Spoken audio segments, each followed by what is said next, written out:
You'd be surprised how if you really focus on doing one thing a day, how successful you can be if you do not miss. I think that profitable growth is not super important to a lot of brands, but it has always been extremely important to us. So we wanted to make sure every single transaction that went through the site was a profitable transaction. Welcome to the Founders Forum. I'm Blake Tengberg, a transactions attorney at Foley and Lardner. We're so excited to welcome Andrea Williams, co-founder and head mama of Tubby Todd Bath Co. Andrea, thanks so much for joining us. How are you? So good. Thank you for having me, Blake. So tell us a little bit about Tubby Todd. What inspired you to start the company and what were some of the initial steps that you took to bring the vision of it to life? So my husband, Brian, my co-founder, Brian Todd, and I started Tubby Todd. It was in 2014 when we first brought the product to market. But we were developing a bath wash about 2 years prior to that because we had little ones with extremely sensitive skin. And we tried every natural product on the market, but it would leave them more irritated than when we started. We were frustrated, and out of these frustrations came our development of this natural bath wash that was extremely hydrating. But by that point, we didn't have any money. So we started to just give the product to anyone we knew with social influence. Influencers weren't even a thing of the time.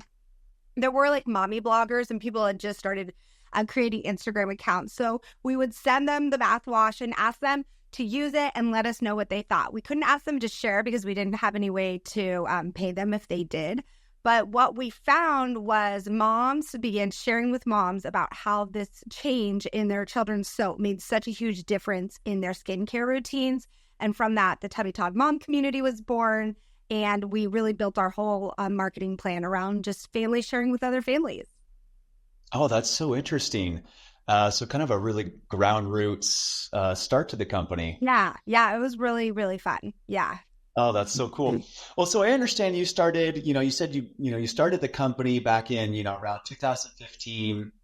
And then you secured a major investment from a private equity group just a few years ago. Yeah. Was that always the intent, or what were your guys' kind of initial thoughts when you started the company? So when we first started the company, the initial intent was just to be able to support our own family. Like, wouldn't that be cool if we had a goal, my husband and I, of having a company together that eventually we could both quit our day jobs and this is how we would support our family. And that happened a few years into the brand. And then we had all of these rad families working for us. And it was like, wouldn't it be cool if we could have an acquisition event and really take some of the risk off of the table for our own personal family, and then also have all of these other growth opportunities, not just for us, but for these other women that we were working with primarily here at Tubby Todd that were so smart and so sharp. And we knew that bringing on an equity partner would help us just have way more opportunity for growth for everyone involved. So that was kind of where the decision was. And we went out to market in about 2021 and ended up having a majority acquisition, but we're still, the operators and heavily involved, not just from an equity standpoint, but a day-to-day. We are here. I'm here right now at the Tub Hub is what we call it. Just selling bubbles. That's what we do. So. Oh, that's so interesting. I mean, anyone that's bought and sold a business knows that it's a lot of work and requires a lot of strategic planning, sometimes years in advance. I'd love to hear about some of the steps that you guys took to really help develop Tubby Todd to ensure it would be an attractive target for a group like, this private equity group. Tell us a little bit about that. Yeah, I mean, I can speak specifically to like a direct-to-consumer or even any sort of digitally native brand. I think that profitable growth is not super important to a lot of brands, but it has always been extremely important to us. And from the beginning, we wanted to be profitable on the first purchase of a customer, right? So we wanted to make sure every single transaction that went through the site was a profitable transaction. And a lot of that had to do with us wanting to be able to take care of our family financially and not really having any other assets to rely on. And so that was actually something that in the end ended up really working to our favor when we went to market, because a lot of investors had seen these digitally native brands grow a community, but then they would cap out on what their ability to turn a profit on each transaction that went through their site, where we were able to see that in every single transaction. And then it was just a benefit when the community came back for a second, third, fourth purchase. So that requires a little more work than just putting money in paid ads. And, we've spent a lot of time working with thousands and thousands, tens of thousands of influencers during community events. This year alone, we'll meet with over 10 to 15,000 families in person. And then also just through the content that we share to engage. So we always had this strategy of profitable growth, and it ended up really working in our favor when we went out to market. Now, you guys also had a lot of strategic relationships with vendors and stores. Do you contribute that to a lot of your success, or do you feel like a lot of it was primarily sort of that grassroots influencer type? Yeah, so we did do, when we started about 3 years in, we went into 300 baby boutiques across the country. And that, again, we just reached out, person to person.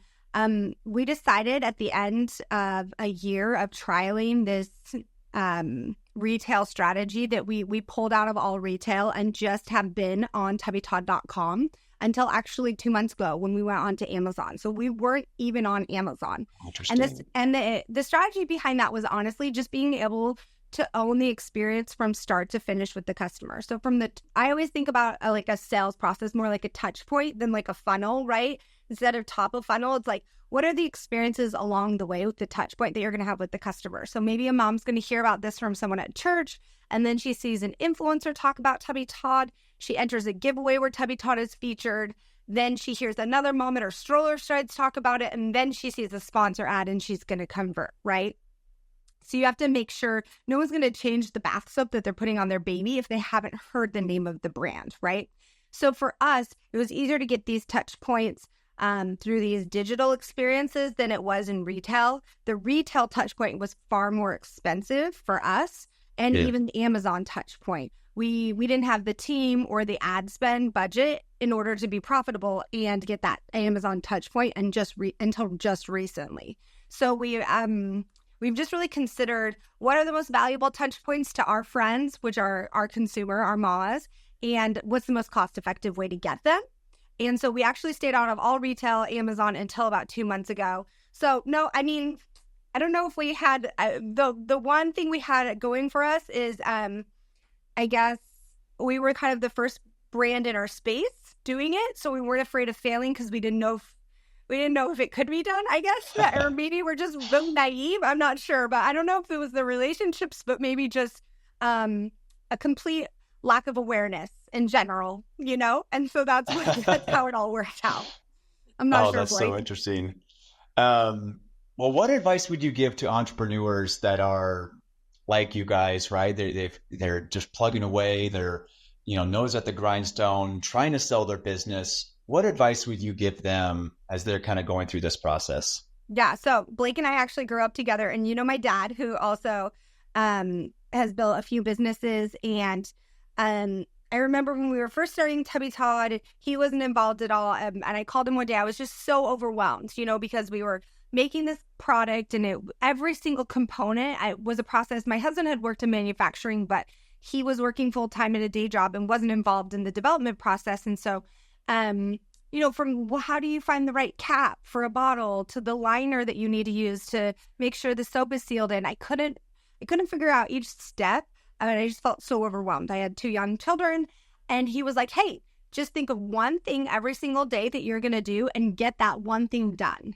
So whether it be making a list of 5 cap manufacturers that you're going to contact that day, or maybe it's the next day, maybe that first day you make the list and the next day you contact them, you'd be surprised how if you really focus on doing one thing a day, 365 days a year, how successful you can be if you do not miss.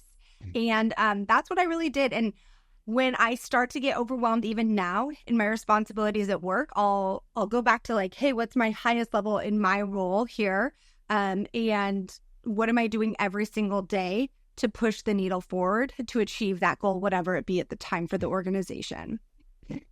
Well, it was obviously sage advice, you guys, to take, Tubby Todd from where you guys started to such tremendous growth to an acquisition in just a few short years is is nothing short of extremely impressive. So Oh, well, very it is happy for all you definitely a guys and your team effort. success. Yes, thank you so much. And you as well. It's been definitely a team effort and a lot of fun. And it's been a lot of fun. Well, for those that are interested in learning more about Tubby Todd, or for learning about you personally, what's the best way for them to get started? Yeah, so I'm on LinkedIn and on Instagram and TikTok is Andrea Williams. And then obviously Tubby Todd on Instagram and TikTok. We are a lot of fun educating you about how to have confidence in taking care of your little one's sensitive skin. And I also wanted to offer a 15% off code for anyone who's listening. It's Foley 15. And it will be good from July 1st to November 1st. So you can just put FOLEY 15 at checkout on tubbytodd.com. Well, thank you so much, Andrea. That's extremely generous. Loved having you on the show today. Thank you so much for joining. Thank you for having me. We'll be in touch. Thank you for watching, and until next time, keep innovating.